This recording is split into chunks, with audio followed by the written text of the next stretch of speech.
nagnakaw kayo sa bangko, kasama si Saldico, kasama si Marcos, kasama si Romualdez. Kung isa sa kanila nagsabi na si Marcos ang mastermind, hindi ba kayo maniniwala? Personal knowledge? Paano na mo sinasabi ng mga alipores ni Marcos, lalo na itong buwang-buwang lunggalit na Claire Castro, na wala daw katuturan yung sinasabi ni Saldico. Sinasabi na itong bayaran na Ping Lacson, wala daw katuturan yung sinasabi ni Saldico. Mga kaibigan, kung kayo miyembro ng isang magnanakaw na grupo, nagnakaw kayo sa bangko, kasama si Saldico, kasama si Marcos, kasama si Romualdez. Kung isa sa kanila nagsabi na si Marcos ang mastermind, hindi ba kayo maniniwala? Personal knowledge? Paano naging hearsay ang isang katotohanan na binanggit ni Saldico na si Marcos ang nag-utos ng mga insertion sa BICAM at nagbigay siya ng 25 billion na komisyon. Ngayon, lumalabas na sa mga retrato, yung mga maleta, saan dinala? Sa bahay ni Martin Romualdez, may picture sa kanyang pamilya. Talagang magnanakaw itong magpinsan. So, papayagan pa ba natin na magpatuloy? Papayagan pa ba natin sa 2026 na budget? Lulustayin na naman ni Marcos sa unprogrammed funds? So, mga kababayan, maski wala si Saldico, alam na natin na si Marcos ang magnanakaw kasi alam na niya na may insertion doon sa National Expenditure Program. Nabagag din si Marcos. Kita mo na,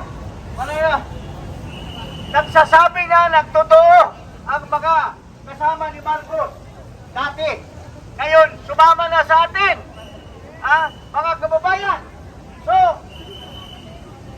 paano pa tayo magpatuloy ng isang panggobyerno o gobyerno na pinamunuan ng isang adik? Kaya nagkaloko-loko ang ating gobyerno. Ang mula pa noong 2022, wala nang nagawa si Marcos. Tumaas ang presyo ng mga bilihin. Tumaas ang unemployment. Ang daming ating mga kababayan na wala man lang trabaho.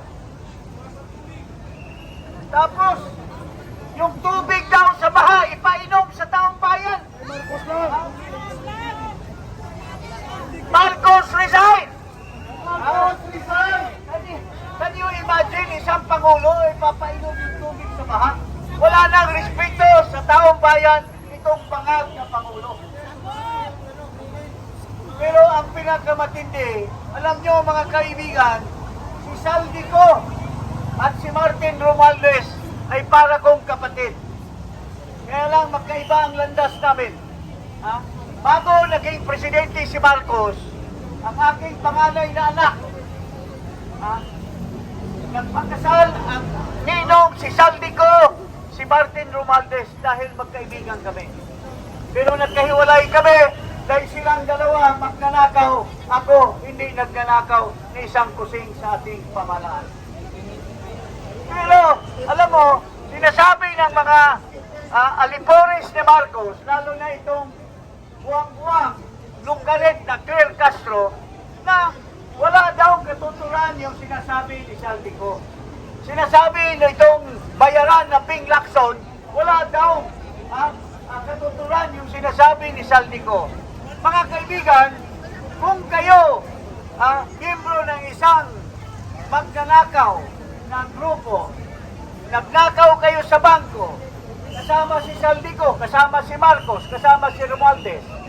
Kung isa sa kanila nagsabi na si Marcos ang mastermind, hindi ba kayo maniniwala?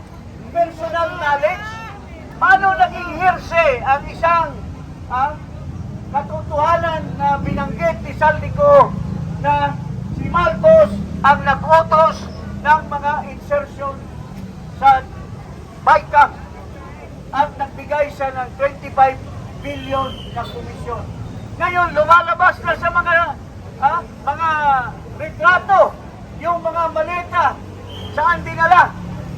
Sa bahay ni Martin Romualdez, may picture sa kanyang pamilya. Talagang magnanakaw itong magpinsan. So, papayagan pa ba natin na magpatuloy? Papayagan pa ba natin sa 2026 na budget? Lulustayin na naman ni Marcos sa unprogrammed funds? So, mga kababayan, maski wala si Saldico, alam na natin na si Marcos ang magnanakaw kasi alam na niya na may insertion doon sa National Expenditure Program. Tinuloy pa rin niya. Ibig dito niya o tapyasin kung matino siyang Pangulo, dapat tinanggal na niya yung pera na yun. Para hindi balustay. Pero bakit tinuloy? Kasi mayroon pala siyang komisyon, mga kababayan. Nabisto na magnanakaw talaga numero 1 itong Marcos Jr. Tinanggal nila yung BIR, baka yung commissioner ng BIR, tinanggal nila. Ang asawa noon, utusan ni Lisa sa kanyang opisina. Pero tinanggal nila kasi hindi na daw nagbibigay ng kanyang porsyento. Tinanggal, may bago na naman. Na papahirapan ang ating mga taxpayer. So, kung patuloyin pa natin ito si Marcos, hindi tayo manawagan. Ako ngayon, nananawagan hindi lamang sa ating mga mahal na kababayan na nandito sa aking paligiran.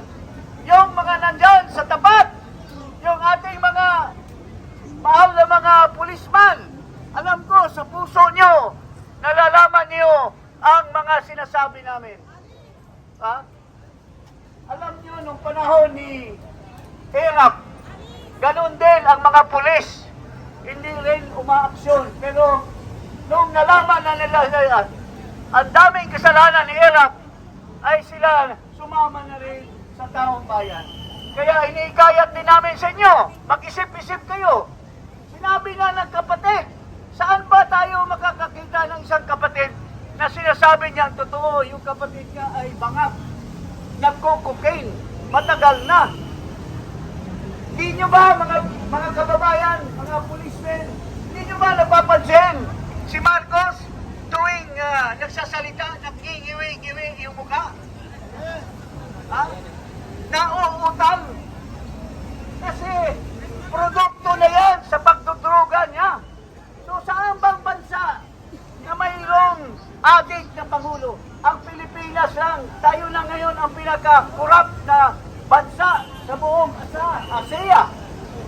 So, ako po'y nananawagan sa inyo, magsama-sama tayo, magkabuklod-buklod po tayo para ipagpatuloy itong hinaing natin na ating panawagan ng ating mga mahal na mga pulis